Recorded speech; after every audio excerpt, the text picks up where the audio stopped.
Ring! Calandra! Let's go! There's our T0! Drop it for me. What's up, YouTube? It's your boy Anime Princess, and today I want to go over abyss chasing as a farming strategy. This is something that Garotha has already brought into the mainstream with a video a couple days ago. A lot of the high-end juicers have been doing this for the past week, us included, and I was planning on making a video going over the ins and outs of this, and I think we can still provide a lot of value by making this video. So I'm going to go over what abyss chasing is, how it works, and how we can add it into a strategy. The premise behind abyss chasing is to spawn an absurd amount of rare monsters in our maps, and this hinges on two basic requirements. The first one is that we are required to use either a gilded or winged abyss scarab. And this is because these scarabs prevent the abyss from ending with the rewards chest, which is the most common option. So they'll either end with the Stygian Spire, which is what we're looking for, or an abyssal depth. And you don't have to be worried too much about the abyssal depth because no matter what tier we're running, if you use the Alice tree provided, it's almost always going to end with Stygian Spire anyways. The second requirement is to add extra projectiles to the abyssal spire, and there are two ways to accomplish this. The first one is you can simply roll on the map. Monsters fire 2 additional projectiles, which get boosted up to 3 with Wandering Path. However, you can also add extra projectiles by empowering it with purple juice, and this is sort of RNG because first off, you have to find the purple juice in the league mechanic, and second off, you just have to pray that the tower gets empowered by it. So I would recommend rolling your maps with +2 projectiles, and then when you're going through the league mechanic, just keep in mind purple juice can give it even more projectiles, so that would be great to get.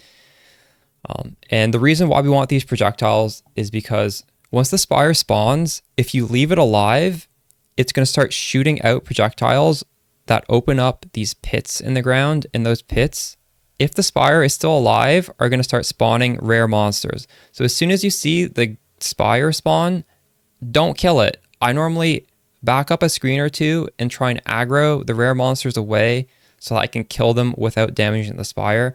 And then you're just going to get so many rare monsters, which is what we're after. At this point, you might be asking yourself, why do we want to add all these rare monsters to our map? And the simple answer is loot conversion.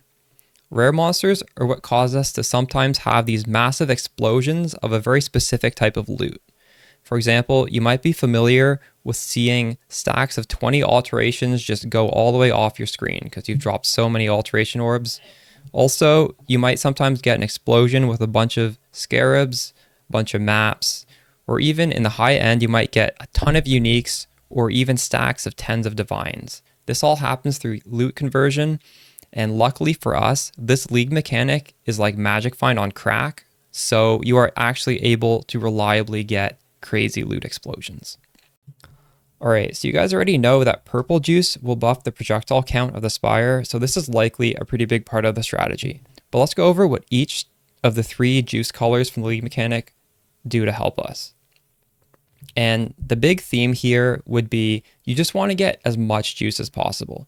Doesn't really matter which ones you get.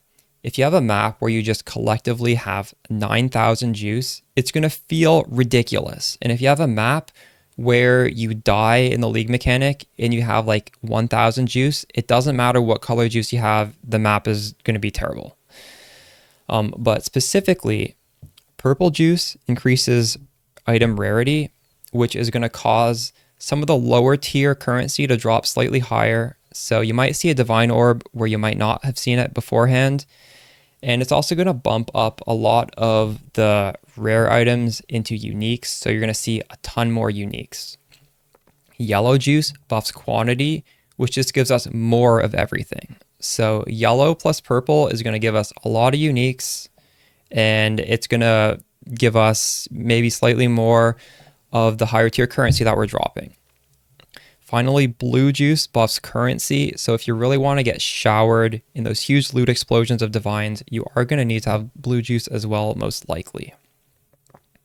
So you want to have a combination of all of them, but I wouldn't worry too much about which kind you get, because really the map is going to feel really good as long as you just have a ton of juice. So just focus on following the trails in the league mechanic and don't waste any of your time in there by wandering, trying to find a specific color, just grab as much juice as possible.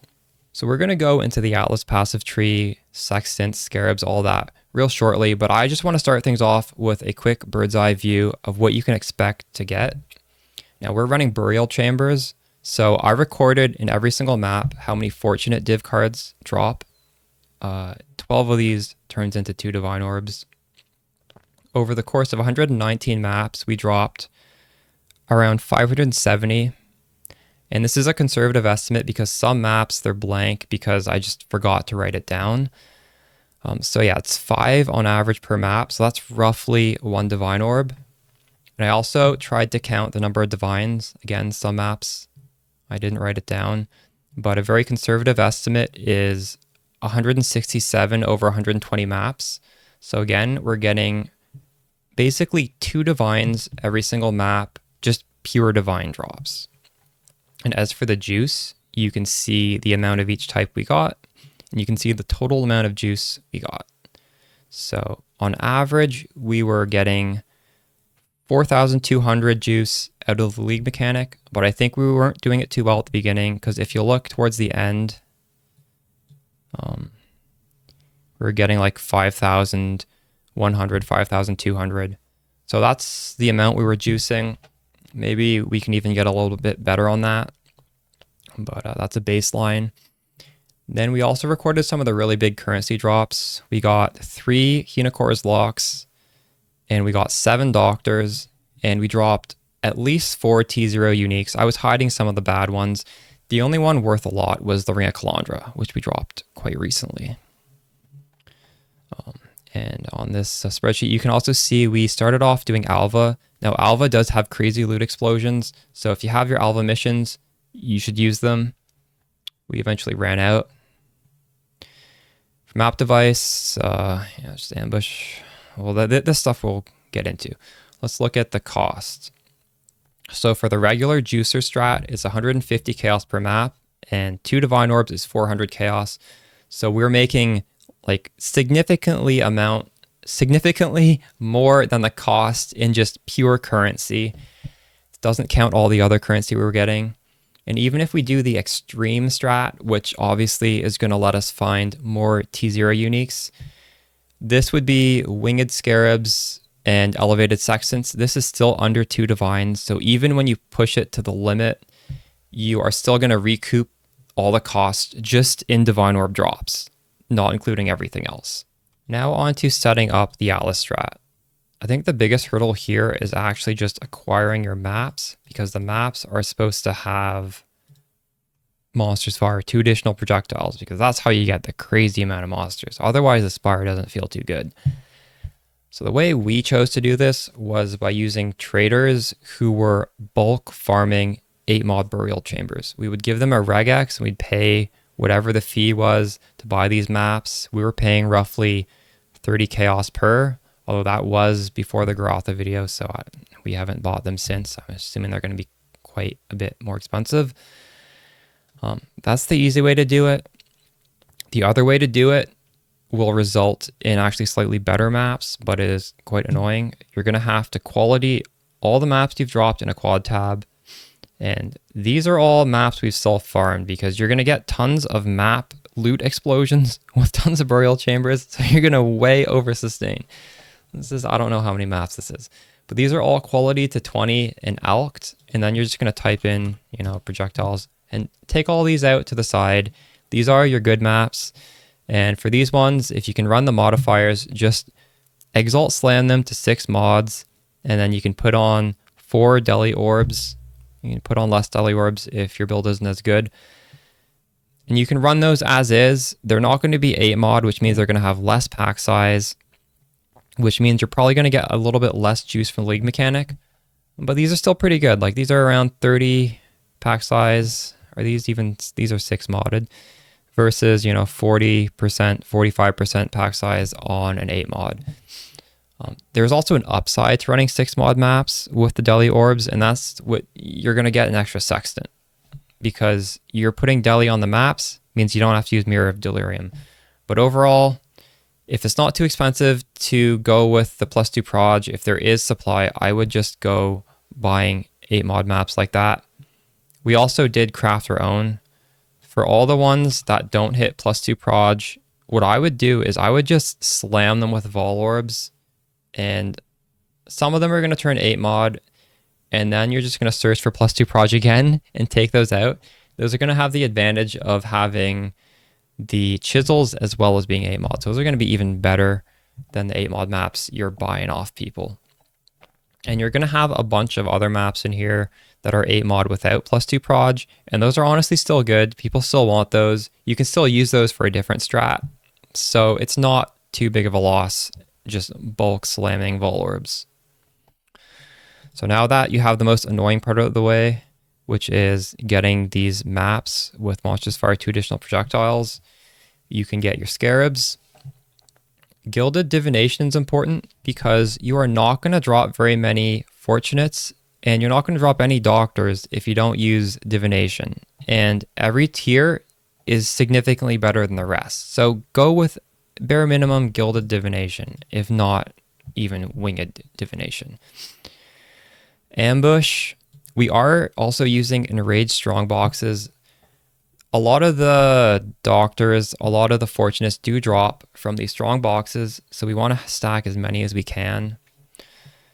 We're using Gilded Reliquary because we are already getting a lot of rarity, and this is a more multiplier on unique items. So this is mandatory doing this purple focused Abyss strat where we're just killing lots of rares. The final one is the Gilded Abyss. We already said it needs to be gilded, if not winged. And yeah, there we have it. Those are the 4 scarabs. For the map device, we're going to mod on Ambush. It's 4 additional strong boxes for 4 chaos. This is a no-brainer when we're doing enraged strong box. And if you have the alpha, you put it on. As for the Wandering Path tree, this is actually a very standard tree. This is what people were using even in the past, last league, to do just whatever type of Magic Find strat. Things to note here, the flex points would be anything with Incursion. Alva drops so much loot, so if you do have Incursion, I would advise getting the stuff that buff like pack size and buff increased quantities of items dropped. And if you completely run out of alvas, you could even just swap these into the 2% chance to gain alva mission on completion until you stockpile a few more, and then just swap it back to the ones that buff alva. That's what I would do. I'm using Singular Focus because, again, I said you're getting so many maps. We're getting so many burial chambers.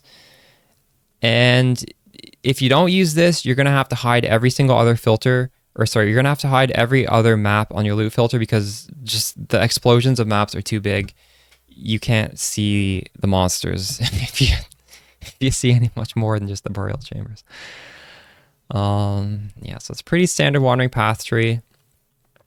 For the Sextants, if you are doing 8 mod map, you have Mirror of Delhi, and if you are doing the Delirium Orbs, you have a flex slot here, which you can put whatever you want. You know, you could do Hunted Traders, you could do Strong Boxes Are Corrupted. There's a lot of options here. Also, one thing I forgot to say, if you are doing the Delhi Orbs instead of the Mirror, you don't need these 2 points. This is here just to keep Delirium on when you do have the Mirror. And then the other 3 are always going to be the same. You're going to want Beyond Monsters, you're going to want Additional Abyss, and you're going to want Strong Boxes Are Enraged. And we have the price breakdown of those here. What I talked about right now is the Juicer strat, which is the normal strat, the budget strat. And this is, well, at the time we wrote these down last night, it's 150 chaos per map, and you can see that based on these are the sextant prices in chaos and then the amount of uses. So we're doing Delhi Mirror, which is 75 chaos, which is 18 per map. Abyss, 27 chaos, 7 per map. Beyond, 105, 26 per map. You know, it just goes on. And then there's the 4 scarabs. So that's averages out to this. And then this one is just for the extreme budget.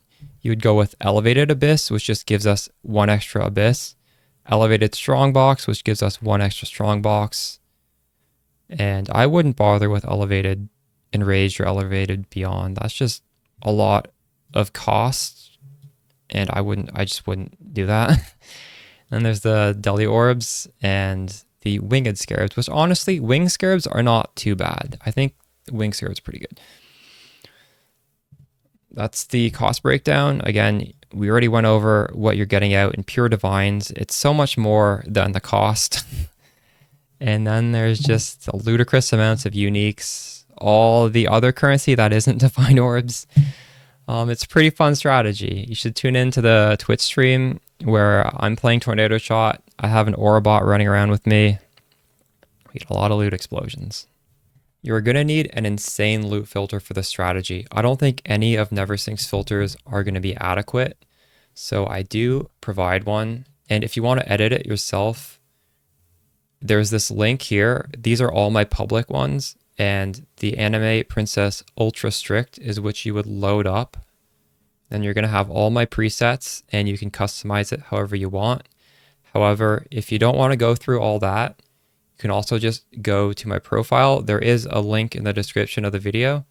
Go to item filters and you can just subscribe to Anime Princess Ultra Strict. There's 800 followers. It's that one.